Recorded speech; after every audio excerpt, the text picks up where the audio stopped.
Many onwe hem chọrọ iti ikwuru okwu Iwa Ji. yes. Bini on Iwa Ji. Good. Bini on Iwa Ji. Bini anaghị awa ji. Kedu ndị na-awa ji? Omenala Igbo na-awe awa ji. Umunede na Iwa Ji. Umunede na-awa ji. Eke asị holo na Iwa Ji. Eke asị holo ha na-awa ji. Na ihe niile ụkwanị na Iwa Ji. Ụkwanị na-awa ji. Asaba. Ọhancha sheba na ruo Ikwere na awakwa ji. Ikwere na ọgba. Ndị ọmụkụ ọgba na Iwa Ji. Ha na-awa ji na. Ihe niile ndị niile nọ na Abia State, all the whole clan na awacha ji. Ha na-awacha ji. Kedu ihe ahụ pụtara? Sosocare is offering you a pharmacy plan with just 450 naira by just dialing. Yes, you can access pharmacy in all the states of Nigeria by just dialing. You can pay for pharmacy plan with trash, your used batteries, plastics, and I will. Enwere campaign anyị na-ebu ugbu a. Anyị kpọrọ ya Unify Igbos Now. Yes. Onye Ika, onye Igbanke, onye Ụkwani, ndị Anịọcha, Enu Ani ha, Asaba. O nwere ihe dị iche gị la ndị ahụ ka bidogode ebe ahụ? Iche aghọtara m ihe ọ na-ajụ m now. Ihe gbasara ihe isi eka asị ho wee cross mmiri baa na Ọnịcha. Ihe m chọpụtara ihe ahụ that obere ihe dị iche dị ya m ji wee kwuo that maka asụsụ but ọrụ nwa afọ pụta like this ịbata ịmatasị yes n'ọkwa omenala anyị dị ihe a. Omenala ngwa biko before anyị ekwucheme kọwagodiri ọhaneze aha gị na onye ebe ewu. Nwanne aha m dị Ndụbụisi. Enwere ike okwukwe ya n'elu ịka kwuo n'elu ịka a na ama ịka mba sụọ kwuo n'elu ịka. Efa m Ndụbụisi so onye etiti n'ala Umunede ka nwere maọbụ ka na-abịa onye etiti n'ala Umunede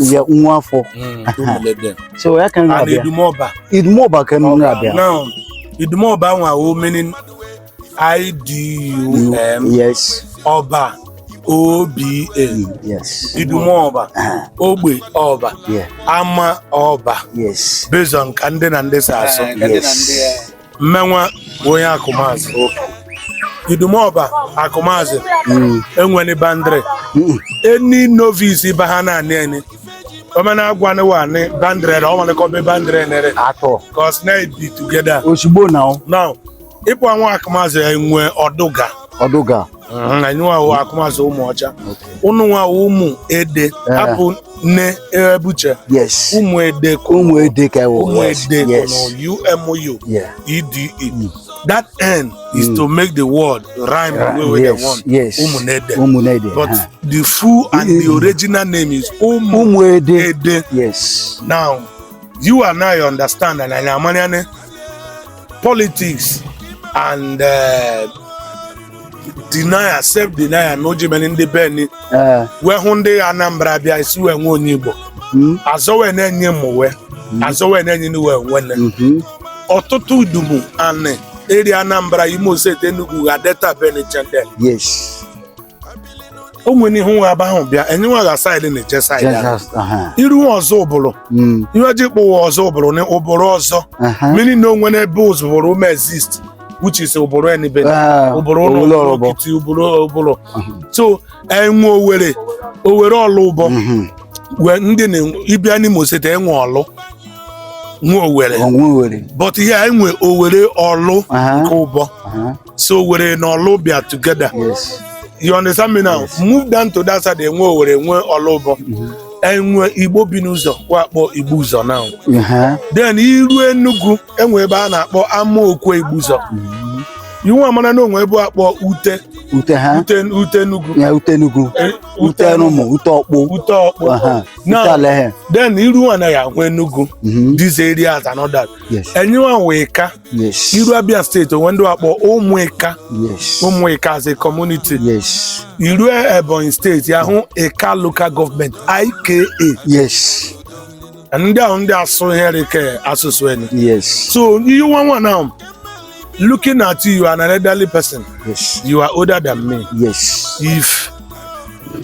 If we are to talk about the history, area on ground for very long time now about our identity and our relationship, you as an Umunede man, if I may ask you this morning, ki moji manini binia wele klebuni ya kaya, onwene fa idumu ogbe irumode in as a family. What you like that? Was in the Igbo, what's in any one? They feed when they found even no one can wolf. Why is it? Yeah. O karene ma. Yes, sir. Sir. Ya mania ihe gbasani where they see the moba. Oba obini. Nega idmoba be idmubo gogogo. Outa no. Who for Oba obini? Hi. Azalama no be like this the late one Azalama fan. So nega idmubo bia ya idmoba. So o she do jalo di ono mu prince oba obini. So legwa wan make fuye kwaje pomani idumu oba because of that Bini. Because about Oba Bini Abia, then you know Aza Idumoba. And if I couldn't answer before that, right from MDG, because of Noba of Bini, Yakaji Zamoba. To their standing now, assume that say who Idumoba is chief. Other places will be chief. Leka Hunamua is really chief, no way.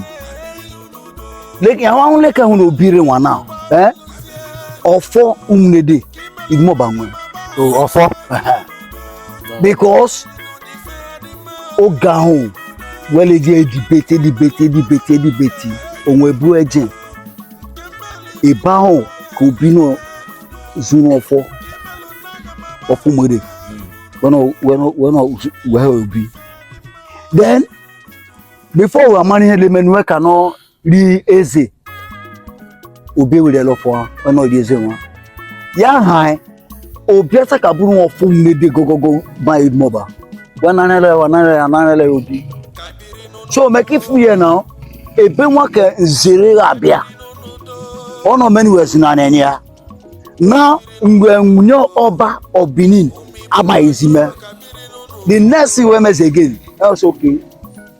The next day udore say then was ama idmoba nencho ni menu oku nwane orekama nchonu chop wanem efa oba hu enu ogbo ahu ga idmoba bia ya mi anjeju ndi kuye ni o mena chop ha efa hu okiye na na koda ezoku ihe njiri agwa ine igbaki ka ije nri igbaki since 3 days ya no moto Friday ka ebe igbaki yes enya mane igbaki na ije nye meet na ndo ko na ogwo ni the full meaning of igbaki ni ihe igbaki meaning ni Igbo ekweniche yes ni Igbo ekweniche because ni we na akpo we slave we not in slave ekwenu we mekene we chi and emane ni igbaki na mbiri nwene mbiri n'Umode nwene enencha nwene enye na ndi Bini ihe nje jinin gwa ine